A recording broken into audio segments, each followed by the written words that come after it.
Hello, everybody. My name is Dennis Acuna, and this is my multimedia discussion board for week 4.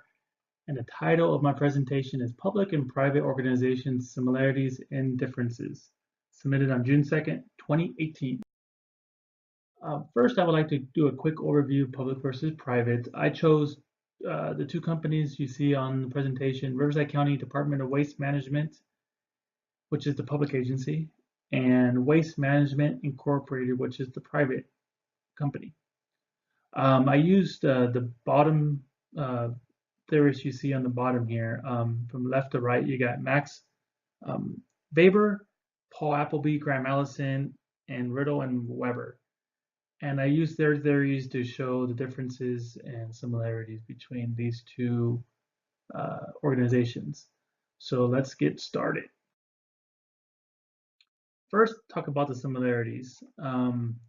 Between these two, I used the theories of bureaucracy from Max Weber to show how they're similar. With this, I kind of state that chain of command, they both have a hierarchy, division of labor.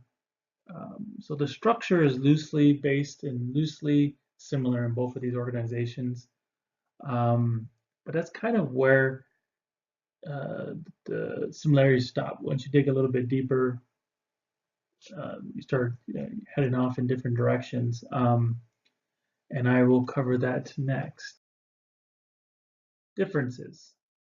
So going back to the structure, we talked about the similarities. Well, the differences are because Waste Management Inc. is a private company, they don't have the same rules and regulations that the public agency has. And the one I touched on are like promoting, hiring, wages, and so on. But the public agency, you have very rigid wage structure, very detailed, very systematic way of hiring and promoting, which kind of was established based on merit from the Pendleton Act of 1883.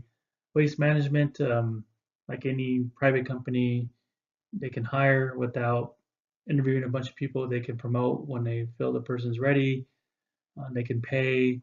There are laws about paying equal jobs of men and women, but as far as um, compared to the public agency, it's a lot more relaxed on that front.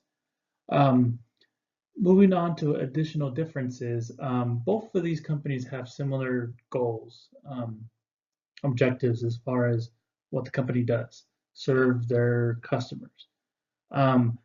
With bringing in Paul Appleby, he talks about how a government agency is ran differently than a private agency because of public accountability, political character influence, and the broad scope of work. And this is very much true.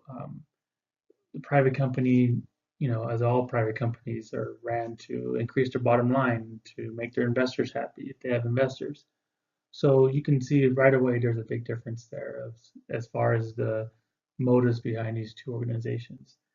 Then I bring in Graham Allison and talks about public-private management decision making.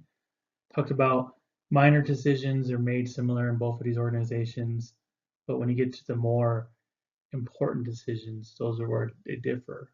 And I tend to agree. For example, if they want to change their trash pickup routes, I would believe that a management can make the decision and they implement it in the same company, or it would be done the same way in both companies. But let's move it up to an important decision as far as like closing a landfill or opening a new landfill. The public agency has to go through so much more public scrutiny, political influence than the private company. A private company looks for the best location for let's say a new landfill, makes sense financially, they do it. Public agency, money's really not a driving force. It's there, they have a budget, but we all know these public agencies go over budget, so it's more political and public driven. Then I go into the problems that both of these companies face, which are they're on the same on the surface, but when you dig down deeper, they're a lot different. One quick problem would be residents or customers not paying their trash fees. Waste management kind of just discontinues their service or closes their landfill. Well, a public agency can't do that. They can't just not pick up your trash and let it pile up in front of your house or close a landfill to have nowhere to go. So they have to run even if there's no profits. Um, and then also is if someone can't afford their trash bill, then it kind of opens up a lot more problems that Riddle and Weber define or say there are wicked problems. There's no really defined, solution. It's kind of very difficult to grasp. And I can see how by just using the example of not paying a trash bill, where that can kind of open up a can of worms where all of a sudden you dig deeper, why they're not paying their trash bill, and then maybe the whole community can't afford it, and it's because they're low income, and you have all these other social issues where the private company doesn't have to deal with that. So, with conclusion, we talk about does it matter that these two companies are ran differently? And in my opinion, I say no. I say it's a good thing that they are ran differently. If government was ran like private, efficiency and effectiveness would go up. And I think we need to work on that. That's beside the point. But we do need these government agencies to stick around and be as efficient as they can be so they can provide an even level of service or service to the public, the general good. Private can kind of pick and choose their customers.